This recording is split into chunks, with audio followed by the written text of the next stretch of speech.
Peace. This is a Meat and Potato Sorcery production starring myself, the Warrior Alchemist, and today's topic for the occult family is the occult community divided? This is a issue that many people have chose to get around or avoid altogether because we live in a culture of cancellation. So many people just don't want the headaches. Kobe Bryant or Magic, I don't like headaches either, but this is something that we can no longer duck and dodge. And it really needs to be discussed because other communities have their problems, so I won't speak for them. But with the occult, I would like to believe that we have not only a higher calling or a higher purpose, but we have things that we should do for the service of ourselves, firstly, and secondly, to aid people on their journey. So what's happening is nothing new. It's been happening, and we can go back since time immemorial or in recent times with the magical conflict between Helena Blavatsky and Pascal Beverly Randolph. And there was a conflict between them. For those of you who don't know, Pascal Beverly Randolph was a dynamic occultist. He was African American, and he was basically the godfather of sex magic as it pertains to the United States. And Blavatsky ended up hexing him, and he really went through some trials and tribulations and died in 1875, ironically the same year that the Theosophical Society was born. And we've also seen the case even before that with Dr. John Dees, who worked with Edward Kelly. And Edward Kelly was good at scribe, but Edward Kelly also was mentally unstable and schizophrenic.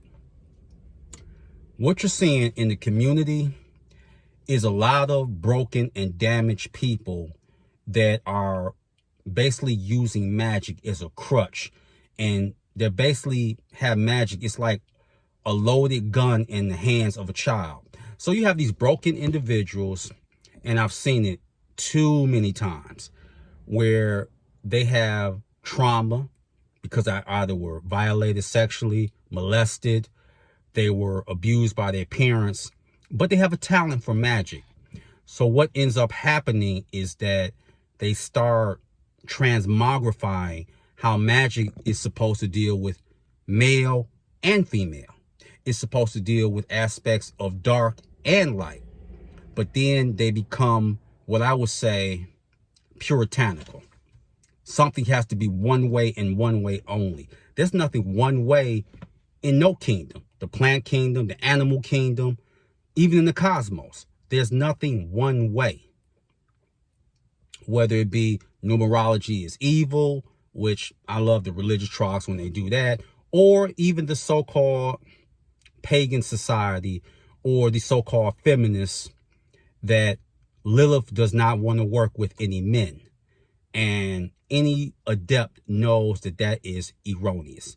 That is not true. That's just egregious logic. And I'm being nice by calling it that. It's, matter of fact, illogical. And we're ducking and dodging these broken people. And some of them are scammers as well. They are.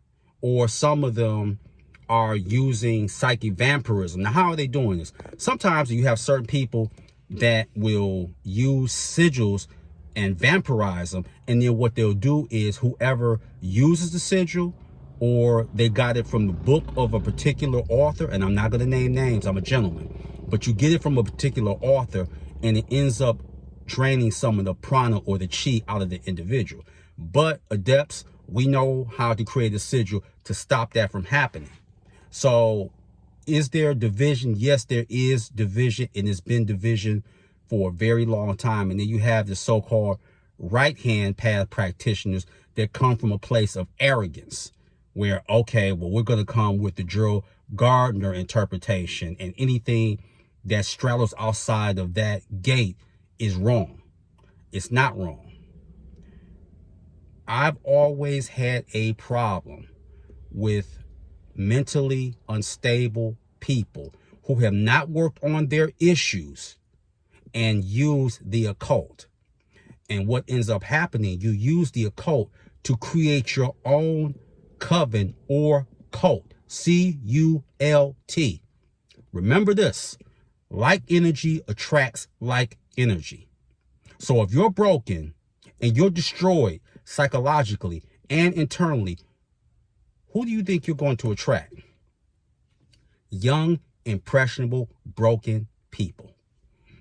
And then they flock to you, or they're drawn to you like a moth to flame.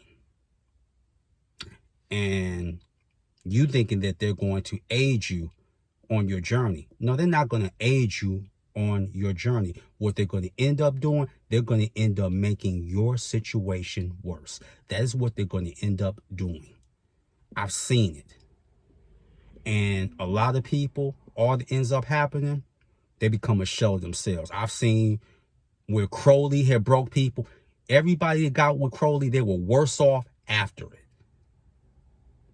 Helena Blavatsky was racist. And I'm not saying that just to say it. There are white occultists who are very dynamic. They have said it. I have papers on nationalism and Blavatsky. Then you have other people who have Amazonian feminist diatribes, but they try and connect it to Lilith and Kali and Oshun and Oya and all that. You need both principles, masculine and feminine. And you also have the so-called neo-Nazi sentiment, and that's been there too. And that's why I'm saying the occult community is divided. And anytime that there's a fall, it always happens from the top and it goes down. That's whether it be political movements, political parties, even religious groups. And you can study them. The corruption starts at the top and it trickles down. So yes, there is division in the occult community. My question is to the good occultist, the one that has character and integrity, what are you willing to do about it? I know what I'm prepared to do, and I've been doing it. So with that, that is your meat and potato sorcery for the day. I am the Water Alchemist. Be water, my friends. Peace.